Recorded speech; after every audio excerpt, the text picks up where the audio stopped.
بسم الله الرحمن الرحیم. اللهم صل علی فاطمه و ابیها و بعلها و بنیها و سر المستودع فیها به عدد ما احاط به علمک.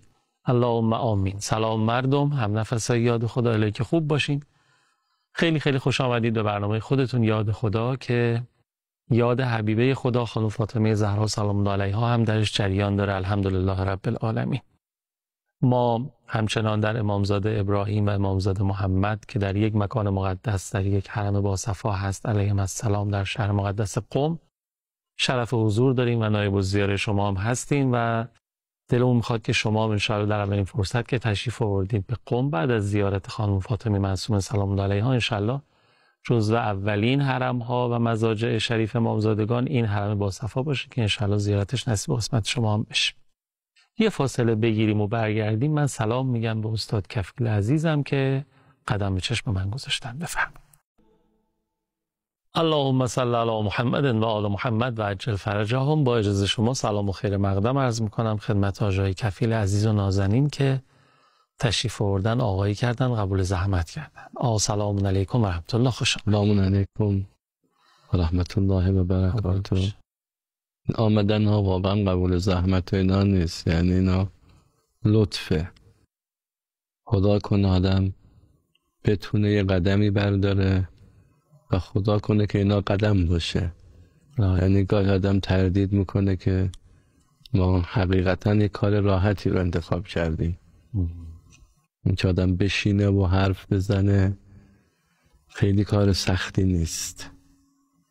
این که آدم بتونه گام برداره، تلاش کنه، پویا باشه، به تعبیری تو میدان رزم باشه. فاطمی بودن، رزمنده بودن. خدا رحمت کنه یه عالمی بود مشهد، آیت الله عبایی خراسانی. این عالم مسجد ملاحی در مشهد نماز میخواندن. من یادم خیلی بزرگ مردی بودن. شب شهادت حضرت زهرا خودشون تو مسجد منبر رفتن. بعد تو منبرشون گفتن اول بسیجی عالم حضرت زهرا بودن. ای جانم. یعنی بسیجی فاطمه است و بسیجی فاطمی زندگی میکنه. تعبیر زیبای رهبر معظم انقلاب دارن که بسیجی حافظ ارزش هاست و به طور دقیق بخوایم تعبیر کنیم حضرت زهرا با تمام وجود قدم برداشتن که ارزش ها بماند، دین بماند، دین حفظ بشه. و خدا کنه به سخن گفتن اکتفا نکنیم. نکنم خودم رو بگم شما بزرگوار کرد، زحمت میکشید و خدا کنه ما حرکت کنیم، تلاش کنیم، پویا باشیم، واقعا قدم برداریم. گاهی برای احیاء دین باید خانه به خانه در زد، باید خانه به خانه سخن گفت، باید جلسات خانگی رو زیاد کرد، باید گفتگوها رو زیاد کرد، باید به سمت مردم رفت. حالا من نمیخواستم وارد این موضوع بشم ولی گاهی لازم از منبر پایین بیایم. ما همیشه داریم از منبر بالا میریم و رو منبر میشینیم. گاهی هم لازمه از منبر پایین بیایم، گاهی هم لازمه تو کوچه و بازار قدم بزنیم که البته کم نیستن عزیزان طلبه‌ای که به منبر اکتفا نکردن، کم نیستن مداحین بزرگوار، مادحین بزرگواری که کم نیستن مادحین بزرگواری که به توسل اکتفا نکردن، از توسل انرژی گرفتند، به سمت جامعه حرکت کردن. بخوایم الگو بگیریم از نبی خاتم الگو بگیریم، فداشون بشیم. پیامبر خیلی عجیب بودن صلی الله علیه و آله و سلم. پیامبر برای حفظ دین، برای رشد دین، برای متدین کردن مردم میرفتن بازار مشرکین. کجا؟ تو مکه. این اتفاق مال مدینه نیست. بدترین بازار شرکه. اونم کجا؟ مکه. الان شاید ما بازار اهل کتاب داشته باشیم، بالاخره یه همراهیایی داشته باشن. یا حتی بازار کفر داشته باشیم. اونجا شهر مکه هستن با پیامبر دشمن خونی. این چی داره میگه؟ به پیامبر سنگ میزدن، از پاهای مبارکشون خون جاری میشد، باز میآمدن به پیامبر میگفتن اعنا لتارکو آلهتنا لهذا، بتامونو به خاطر ای ترک کنی؟ باز میآمدن. ای کیه در مقابل هبل و لات و منات ایستاده؟ به پیامبر مجنون میگفتن، ساحر میگفتن. من یه موقع توی جلسه میگفتم اگر یک کسی به خاطر دین سیلی بخوره چی میشه؟ واقعا سیلی بخوره، حداقل تو صحرای محشر میتونه به حضرت زهرا بگه منم برات این سیلی خوردم، منم برات این سیلی خوردم. میتونه بگه منم برات این توهین شنیدم، به منم دیوانه گفتن، منم توی مهمانی رفتم از دین گفتم، از اسلام گفتم، منو مسخره کردن، من از مهمانی بیرونم کردن. این موقع آدم میاد سجده شکر میکنه، میگه خدا رو شکر، خدا رو شکر منم یار دین شدم، منم فاطمی شدم. ما این چند جلسه که خدمت بینندگان عزیز بودیم کل سخن همینه که فاطمی بودن فقط نشستن در مجلس روضه و گریستن نیست، بنشینیم گریه کنیم اما قدم برداریم. اما واقعا اونی که دغدغش یا زهرا باشه یا فاطمه باشه میگه این مردم خوبی هن. حضرت امام رحمت الله علیه ملت ایران رو خوب شناختن. رهبر فرزانمون، رهبر عزیزمون عاشق این ملته، این مردم رو دوست میداره، چون خداییه، چون موحده، چون اهل بیتیه، چون نگاهش نگاهیست که از اهل بیت علو گرفته. ما اگر این گونه باشیم به تعبیری طبیبون دوارون به طبه میشیم، میریم سراغ مردم، نمیگیم این جوون اینجوری شده، اون جوون اینجوری شده، این از دین برگشته، اون از دین جدا شده، این اهل بیت قبول نداره. نه، یه مقداری ارتباط برقرار میکنیم، اونس میگیریم. خیلی ممنونم. خب عرضم حضور شما که ما توی برنامه‌های گذشته متوجه این شدیم که در مکتب فاطمی مهمترین چیز احیای دین و حفاظت از دین خداست و تلاش برای حاکمیت دین الهی است. اهمیت این موضوع از شما متوجه شدیم. بعد فرمودید برای اینکه بیشتر اهمیت و جایگاه این موضوع رو تشخیص بدیم باید معرفت اندوزی بکنیم و همواره در حال حرکت باشیم به سمت اون هدف مقدس و به سمت اون قله و در حرکت هم در جا نزنیم، حتی سرعت بگیریم به سمت هدف و قله و کار رو به جایی برسونیم که اهل سبقت گرفتن از دیگران هم بشیم. منتها قبل از اینکه بخوایم ادامه ماجرا تمرکز روی سبقت و ادامه مسیر رو بفرماییم، اگر اجازه بدین یه فاصله از دوستانمون بگیریم و برگردیم. دوستانی که دارن آستان مقدس امامزاده ابراهیم و محمد علیهم السلام در شهر مقدس رو قم رو میبینن و انشاءالله که مشرف بشن به زودی. آره برگردیم و بعد دیگه پاسخ این مجموعه با شما باشه. بفرمایید. خواهش می‌کنم. اللهم صل علی محمد و آل محمد و عجل فرجهم. سراپا گوشیم تا بشنویم و استفاده بکنیم از آجای کفیل عزیز و نازنین.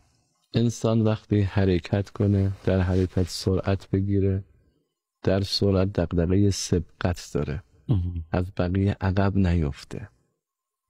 دیدید گاهی سفره پهنه همه سرعت میگیرن، سبقت میگیرن.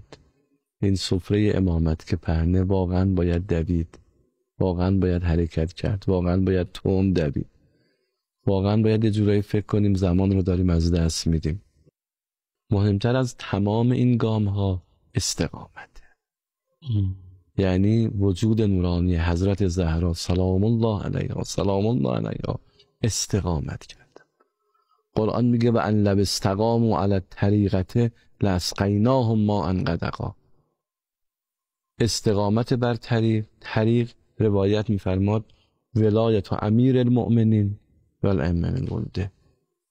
استقامت کجاست؟ بر ولایت حضرت علی و ذریه و فرزندان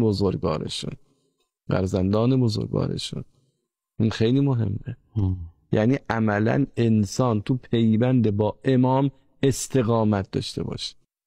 ما گاهی تو نظام زندگیمون با یه جمله جدا میشیم، زده میشیم، یه متلک به آدم میندازن، اهل بیتی شدی، مذهبی شدی، هیئتی شدی، انسان همه چی رو فراموش میکنه. کاش اینا رو بگن، وقتا یه واژه‌های بدتر هم بدتر. ببخشید مثلا میگن با تو هم امولی متحجری. انسانی که رو به چه قیمتی از دست میخوام بدم؟ ان الذين قالوا ربنا الله ثم استقاموا. قرآن میگه به خدا گفتن اکتفا نکن. بله همه میگن خدا، الله، رب. خدا میگه به دنبالش باید استقامت کنی. شما بیای، نمیگه اگه گفتی ربنا الله تتنزل علیهم الملائکه. میگه وقتی استقامت کردی، محکم بودی، با یه باد نلرزیدی، به تعبیری با یه بشکن نرقصیدی، به سرعت تغییری پیدا نکردی، منم هستم.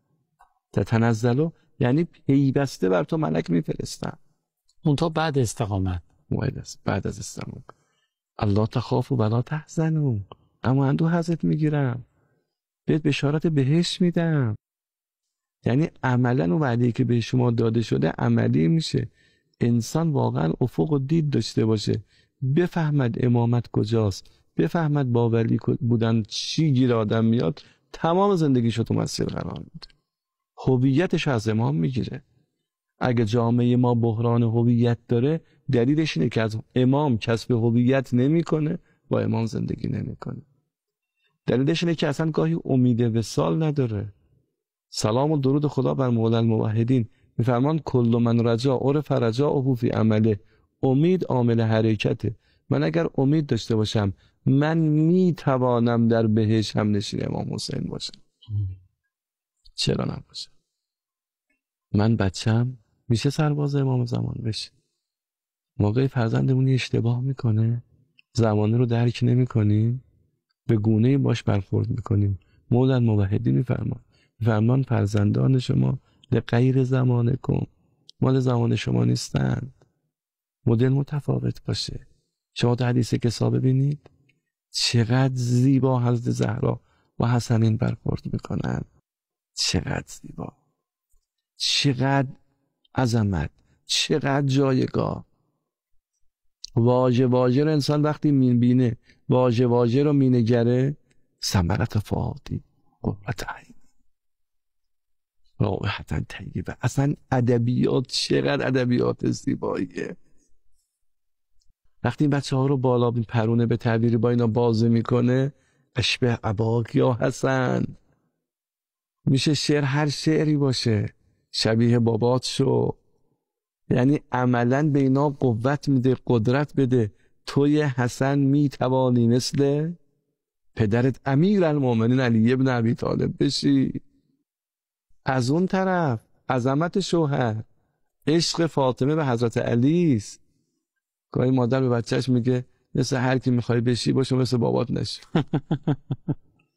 یا مثلا پدر تو خانه جمله‌ای به فرزندش میگه خدای نکرده نکنه مثل داییت بشی، مثل مامانت بشی، مثل اینا بشی.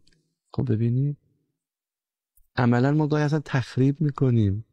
ما گاهی تصور میکنیم اگه حسنین به جای رسیدن، اینا تو تربیت خانه، تو برخورد، افراد گاهی براشون این سوال مطرح میشه، این حرکت یعنی چه؟ این سرعت یعنی چه؟ این سبقت یعنی چه؟ این استقامت یعنی چه؟ از همین زندگی شروع کنیم. وقتی میگیم زندگیمون فاطمیه، جملاتمون هم فاطمی باشه. وقتی پیامبر به امیرالمومنین فرمودن فاطمه رو چگونه دیدی؟ به حضرت زهرا فرمودن علی رو چگونه دیدی؟ چه جواب دادن؟ بهترین یار برای سند عبادت و من نعم العون علی طاعت الله هستم. من اگه بچه هام ازشون تو مدرسه سوال کنن بابا چطوره، اگه یه دوست صمیمی از فرزندم سوال کنه مادرت چجوره، چه جوابی میده؟ اگه از همسرم سوال کنن در وصف همسرم چی میگم؟ واقعا زن و شوهر کمککار همدیگر هستیم به خدا برسیم. واقعا من زن وقتی تصور میکنم، من مرد وقتی تصور میکنم، من فرزند وقتی تصور میکنم، انصافا نعم الاون علی طاعت الله میشم یا نمیشم؟ خب سرعت همین هست. استقامت یعنی وقتی همسرم دادی زد، گله کرد، نوع ادبیاتم توحیدی باشه. بعض وقتا گاهی بینندگان عزیز فکر میکنن ما داریم یه تئوری رو مطرح میکنیم. چه کنم؟ چگونه فاطمی شم؟ چگونه فاطمی حرکت کنم؟ زندگی فاطمی یعنی چه؟ یعنی مدارا. یعنی مدارا. فاطمه زهرا چه کرد با مردم مدینه؟ این گونه نگم، دقیق تر بگم، مردم مدینه چه کردن با فاطمه و حضرت در مقابل اینا؟ مردم مدینه چه کردن با زهرای مرضیه؟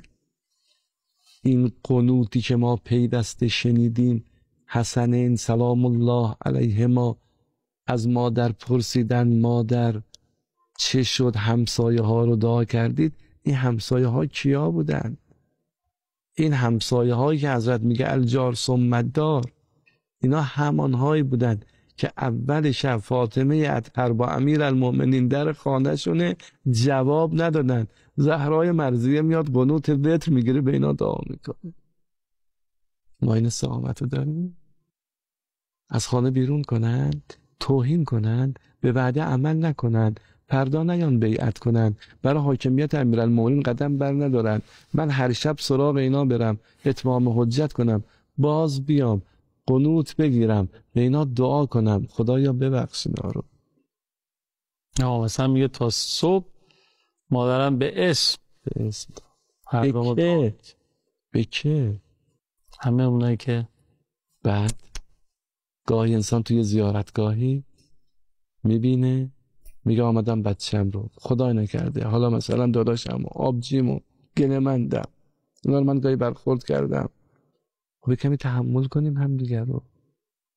من خیلی برام عجیب بود، شاید این جمله رو بینندگان راحت نپذیرند، ولی اگر غیر طبیعی بود نمیگفتم. یعنی اگر برای خودم رخ نداده بود نمیگفتم. من یکی از دوستان میگفت 15 سال ازدواج کردم، هنوز یه تو به همسرم نگفتم. خیلی تعجب کردم، گفتم فلانی به تعبیر خالی بندی نکن. گفت نه واقعا نگفتم. گفتم تو خانه شما زمینه بد اخلاقی پیش نیامده؟ گفت چرا؟ تو خانه ما مثل همه خانه ها زن و شوهرن، دعوا میکنن، بحث میکنن، اختلاف دارن. تو نظام روانشناسی هم میگن گاهی طبیعیه، بالاخره زن و شوهر 160 تفاوت دارن، خیلی بحثا رخ میده. گرچه نمیخوایم بگیم درسته ها، میخوایم بگیم رخ میده. ایشون میگفت، به خودم گفت تو خانه ما هم همه این زمینه ها بوده. اما هرگاه آمدم با همسرم تندی کنم، یک لحظه به ذهنم رسیده همسرم روضه حضرت زهرا میره. گفتم یا فاطمه به عشق شما این کار انجام. یعنی چه؟ یعنی استقامت، یعنی استقامت بر ولایت. ما یه مقداری اگر بخواهیم انصافا زندگیمون توحیدی بشه باید جدی حرکت کنیم، گام هامون محکم باشه و دنیا رو مطابق میلمون، مطابق خواسته هامون نخواهیم، مطابق وظیفمون باشه.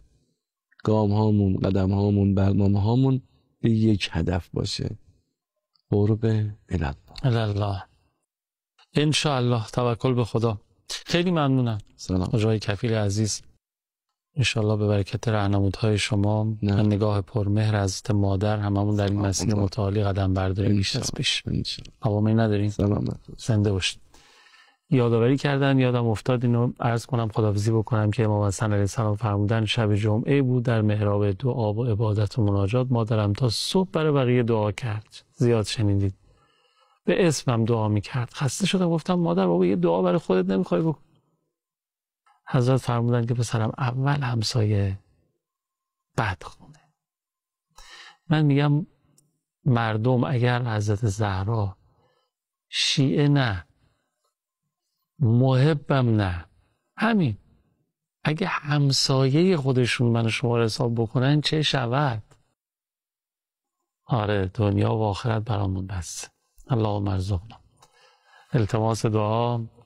یا حق. خداحافظ.